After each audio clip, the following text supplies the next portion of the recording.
Meenu TV.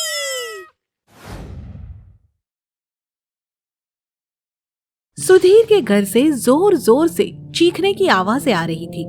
ऐसा तमाशा उसके घर में रोज का काम था। सुधीर की पत्नी अपनी छोटी बेटी ईशा को अभागिन और मनहूस समझती थी, क्योंकि उसके जन्म लेने के एक दिन बाद ही सुधीर चल बसा था और ऊपर से ईशा का रंग भी इतना काला था कि उसे देखकर बहुत से लोग नाक चढ़ा लेते थे और उससे बात करना तक पसंद नहीं करते थे। सब उसे काली कहकर बुलाते थे। ईशा की सगी माँ भी उन्हीं लोगों में से एक थी। बस फर्क इतना था कि उसे मजबूरन ईशा से बात करनी पड़ जाती थी।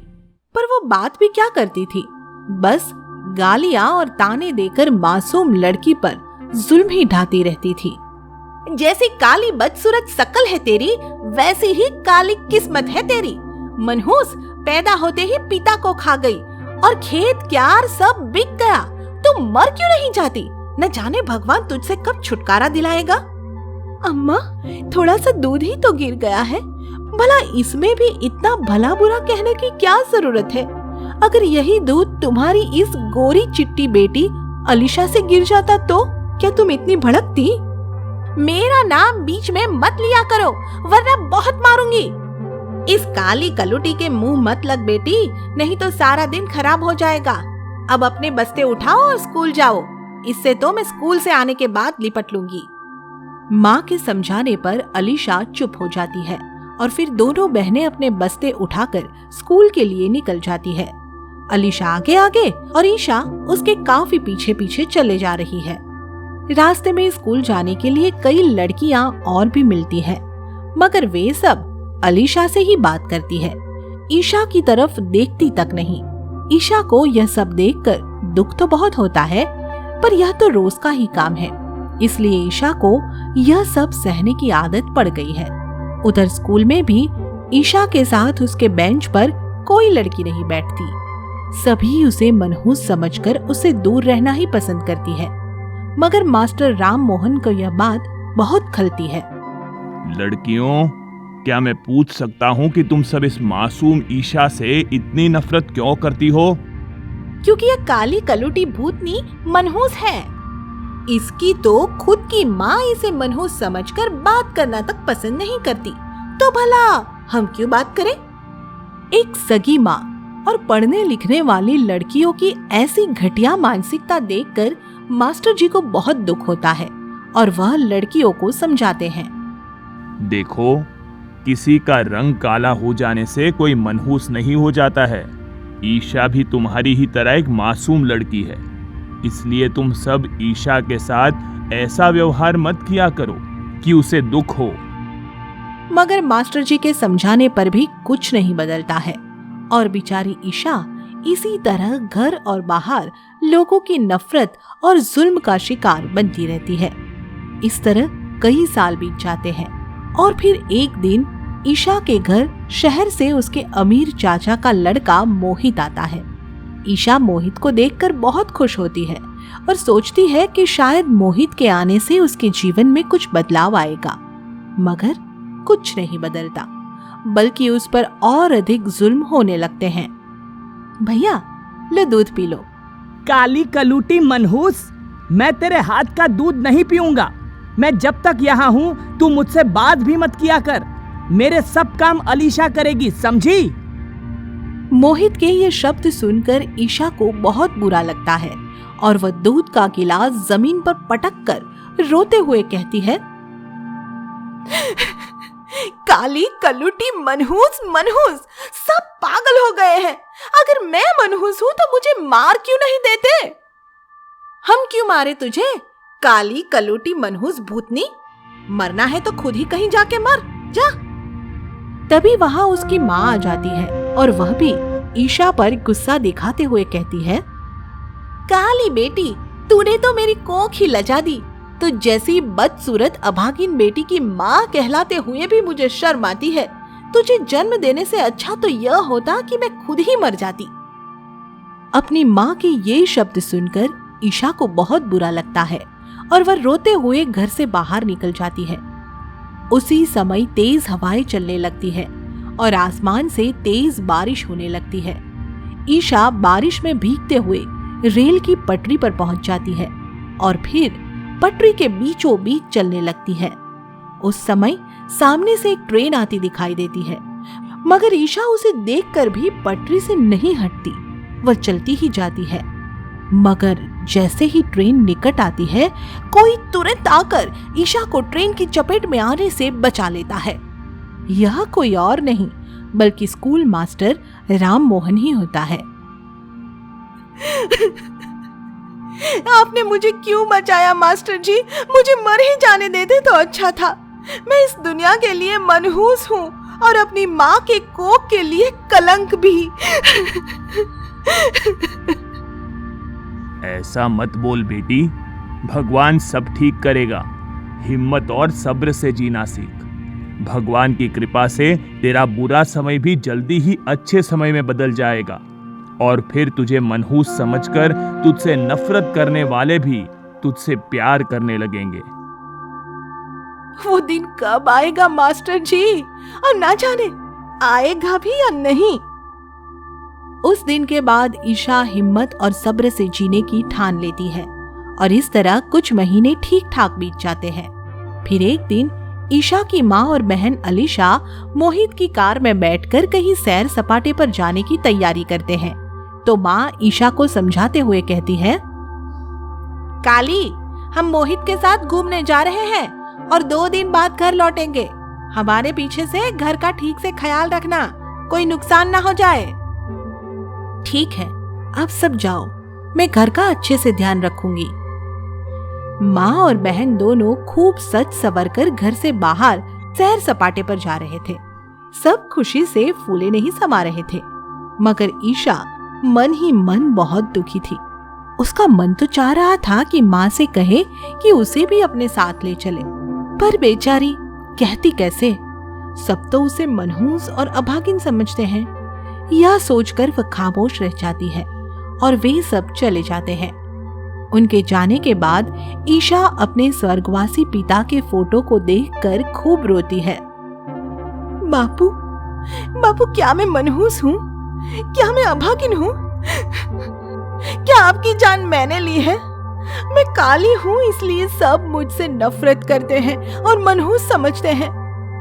बापू, बापू, मुझसे तो मेरी माँ भी प्यार नहीं करती बापू। ईशा जब रोते हुए सब कह रही होती है, तभी अचानक उसे भ्रम हो उठता है कि उसके बापू की फोटो उसे कुछ कह रही है। बेटी ईशा, तुम रो मत। बेटी, मैं सब देख रहा हूँ और जल्दी ही सब ठीक कर दूंगा। तेरे साथ अब और अधिक अन्याय नहीं होने दूंगा। अपने बापू के ये बोल सुनकर ईशा को बहुत खुशी मिलती है और फिर वह हंसते मुस्कुराते हुए घर के कामों में व्यस्त हो जाती है। उधर अचानक मोहित की कार का एक्सीडेंट हो जाता है और इस हादसे में उसकी बहन अलीशा के चेहरे पर गंभीर चोट आती है और साथ ही घायल मोहित की जान भी खतरे में पड़ जाती है, मगर उसकी माँ को कोई चोट नहीं आती। इस हादसे की खबर मिलते ही ईशा मास्टर जी को साथ लेकर अस्पताल पहुंच जाती है। हम मोहित को बचा तो सकते हैं, मगर उसके ब्लड ग्रुप का खून ही कहीं नहीं मिल रहा। अब क्या करें? डॉक्टर साहेब, आप हमारी इस बेटी का खून टेस्ट कीजिए। मुझे विश्वास है कि इसका खून जरूर मैच करेगा। डॉक्टर मास्टर जी के कहने पर ईशा का खून टेस्ट करके देखते हैं और उसका ब्लड ग्रुप मोहित से मैच कर जाता है। इस तरह ईशा के खून देने से मोहित की जान बच जाती है, लेकिन अलीशा के चेहरे पर चोट का ऐसा गंभीर निशान बन जाता है कि वह बहुत ही बदसूरत नजर आने लगती है। अम्मा, मेरा चेहरा, मेरा खूबसूरत चेहरा कितना बदसूरत हो गया है। ये हमारे पापों का फल है बेटी। हमने हमेशा अपनी ईशा की बदसूरती को कोसा और इसीलिए भगवान ने हमें ये सबक सिखाया। अब हम अपनी ईशा से कभी नफरत नहीं करेंगे। उस दिन के बाद ईशा के प्रति सबका नजरिया बदल जाता है और ईशा की माँ, उसकी बहन, मोहित और सब गांव वाले ईशा से नफरत करना छोड़कर उससे प्यार करने लगते हैं। मास्टर जी यह देखकर बहुत खुश होते हैं और फिर उनकी प्रेरणा से ईशा पढ़ लिख कर बहुत ऊंचा सरकारी पद पाने में सफल होती है। आप सुन रहे हैं कहानी गरीब किसान और लकड़ी का ट्रैक्टर। पलना गांव में एक गरीब किसान और उसकी पत्नी रहते थे। किसान का नाम बंसी और उसकी पत्नी का नाम आशा था। बंसी खेती करके भी सुखी नहीं था, क्योंकि अपने खेत की आमदनी से तो वह गांव के महाजन का कर्ज तक नहीं उतार पा रहा था। बंसी के पास एक ही बैल था और वह किसी तरह उसी से काम चलाने को मजबूर था। रोते पीटते किसी तरह उसी की मदद से खेतों को तैयार करके उनमें बीज बोना पड़ता था। क्या खेती करना है ये भी, तुझ अकेले पर जुल्म ढाता रहता हूँ, पर मजबूर हूँ भाई। हाथ में पैसे नहीं है, इसीलिए दूसरा बैल नहीं खरीद पाता। मगर तू चिंता मत कर, इस बार जैसे ही फसल उठने पर पैसा हाथ में आएगा, पहले एक बैल खरीदूंगा, फिर तुझे भी सहारा मिल जाएगा। बंसी अपने बैल को समझा ही रहा था कि तभी वहाँ आशा भी आ जाती है और उससे पूछती है, आज क्या समझा रहे हो बैल को? समझाना क्या है, बस यही कह रहा हूँ कि भगवान ने इस साल फसल अच्छी दी और एक बैल खरीद लूंगा, ताकि इस अकेले बैल को सारा बोझ ना उठाना पड़े। आप चिंता न करें, देखना इस साल हमारी फसल बहुत अच्छी होगी। यह सोचकर बंसी और आशा अपने खेतों में खुशी खुशी बीज बो देते हैं और सारा बीज अच्छे से उग भी आता है। मगर जब फसल बढ़ने का समय आता है और सिंचाई की जरूरत पड़ती है, तो तालाब का सारा पानी सूख जाता है। लोग आसमान की तरफ देखते देखते थक जाते हैं, मगर बारिश के नाम पर पानी की एक बूंद भी नहीं गिरती है। बिना बारिश के फसल मुरझाकर सूखने लगती है। सारी उम्मीदों पर पानी फिर गया, इस बार तो अकाल ही पड़ गया है। अब तो भूख प्यास से मरने की नौबत आ गई है जी। ऐसे अकाल में हमारे डंगर ढोर तो दूर, हम भी न बच पाएंगे।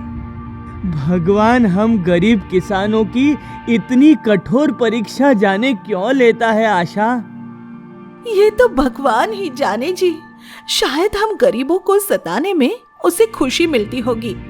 इस तरह अकाल के चलते लोगों को भोजन पानी मिलना मुश्किल हो जाता है और साथ ही पशु भी चारे और पानी के अभाव में दम तोड़ने लग जाते हैं। कुछ अमीर जमींदारों को छोड़कर बाकी सब किसानों पर अकाल आफत बन जाता है। फिर एक रोज चारे पानी के अभाव में बंसी का बैल भी दम तोड़ देता है। आशा, हमारा ये बैल भी साथ छोड़ गया, अब हमारी खेती का क्या होगा? आप हिम्मत रखो जी, भगवान सब ठीक कर देंगे। बैल के मरने के बाद बंसी पर दुखों का पहाड़ टूट पड़ता है। वह दिन रात उसी दुख में घुलता रहता है और तभी एक दिन गांव का महाजन भी उसके घर आ धमकता है। क्यों बे बंसी, मूल तो दूर, तूने तो सूद तक नहीं दिया। इस साल अकाल ने फसल बर्बाद कर दी। खेतों में फसल की जगह धूल उड़ रही है। फिर कहां से चुका था आपका कर्ज? इस बार माफ कर दो। अगली फसल पर आपका सूद समेत सारा कर्ज चुकता कर दूंगा। ठीक है, पर याद रखना कि पूरा मूल और सारा सूद चुकाना पड़ेगा। इस तरह कई महीने ऐसे ही कष्टों में बीत जाते हैं और बंसी हमेशा अपनी उदास नजरों से आसमान को ताकता रहता है। फिर एक दिन उसे आसमान में काले काले बादल दिखाई देते हैं और कुछ ही देर में बारिश शुरू हो जाती है। बारिश के आते ही बंसी खुशी से झूम उठता है और आशा का हाथ पकड़कर उसे बाहर बारिश में ले आता है। देखो आशा, देखो, हमारी खुशहाली लौट आई। नाचो, गाओ और खुशियां मनाओ। अब हमारे खेत फिर से हरे भरे हो जाएंगे। यह कहते कहते अचानक ही बंसी की आंखें भर आती है और वह रोने लगता है। ये हंसते हंसते आप यकायक रोने क्यों लगे जी? अब तो फसल बोने की रुत आ गई है, कम से कम अब तो हंस लो। वो तो ठीक है आशा, पर हमारे पास ना तो बैल है और ना ही बीज और खाद के लिए पैसे, फिर हम फसल कैसे बोएंगे? आप चिंता मत कीजिए, उसका भी इंतजाम हो जाएगा।